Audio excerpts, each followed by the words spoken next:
कहानी की शुरुआत एक अंधेरी और रहस्यमयी जगह से होती है। चारों तरफ नीला मैजिक और चमक रहा है और आसमान में बिजली कड़क रही है। उसी डरावने माहौल में एक रहस्यमयी आकृति धीरे धीरे सीढ़ियों से नीचे उतरती है। तभी अचानक एक विशाल मॉन्स्टर सामने आ जाता है।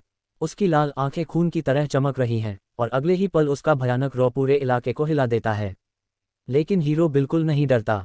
वह शांत खड़ा होकर अपनी आइस मैजिक को सक्रिय करता है और दावा करता है कि उसकी बर्फ पूरी धरती को जमा सकती है। अगले ही पल चारों तरफ की जमीन जमने लगती है, हवा ठंडी हो जाती है और पूरा माहौल फ्रीजिंग एनवायरनमेंट में बदल जाता है। उस असहनीय ठंड से मॉन्स्टर भी गुर्राने लगता है। इसके बाद कहानी हमें बताती है कोरिया की सबसे ताकतवर मैजिक फैमिली, शिन फैमिली के बारे में। हीरो खुद को इस महान परिवार का एक्सेप्शनल टैलेंट मानता है और बचपन से ही एक सपना देखता है, दुनिया का ग्रेटेस्ट मेज बनने का। उसके पिता भी उस पर पूरा भरोसा करते हैं।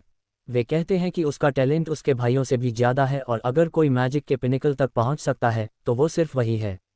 हीरो भी कसम खाता है वह एक दिन दुनिया का नंबर 1 मेज बनेगा। लेकिन 2 साल बाद कहानी अचानक हमें ओबेलिस्क एकेडमी ऑफ मैजिक में ले जाती है। यहाँ की सच्चाई पूरी तरह अलग है। जहाँ हीरो को महान होना था, वहीं अब पूरी क्लास उसे लूजर कहकर मजाक उड़ा रही है। सब हैरान है कि जिस लड़के को बेसिक मैजिक तक नहीं आती, वह सेकंड ईयर तक कैसे पहुंच गया। असल में इस दुनिया की मैजिक अब पूरी तरह बदल चुकी है। अब हर मेज के शरीर में एआई चिप्स लगे होते हैं।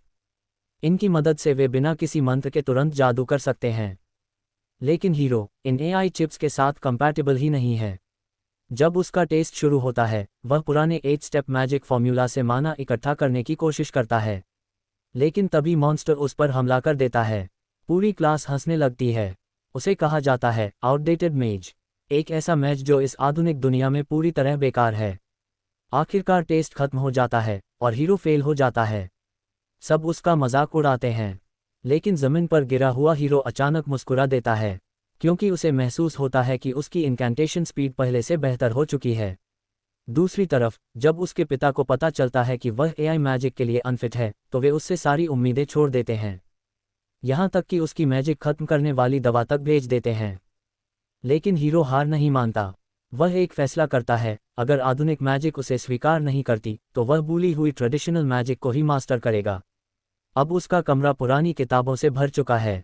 वह दिन रात एंशिएंट मैजिक को समझने की कोशिश करता है और तभी उसे एक बहुत ही पुरानी और रहस्यमयी किताब मिलती है।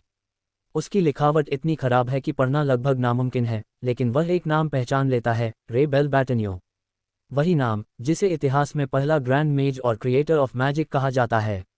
जैसे ही हीरो उस किताब को पढ़ने की कोशिश करता है, अचानक उससे एक ब्लाइंडिंग लाइट निकलने लगती है। रोशनी इतनी तेज है कि हीरो पूरी तरह चौंक जाता है। और यहीं पर यह चैप्टर खत्म होता है, एक जबरदस्त क्लिफहैंगर के साथ।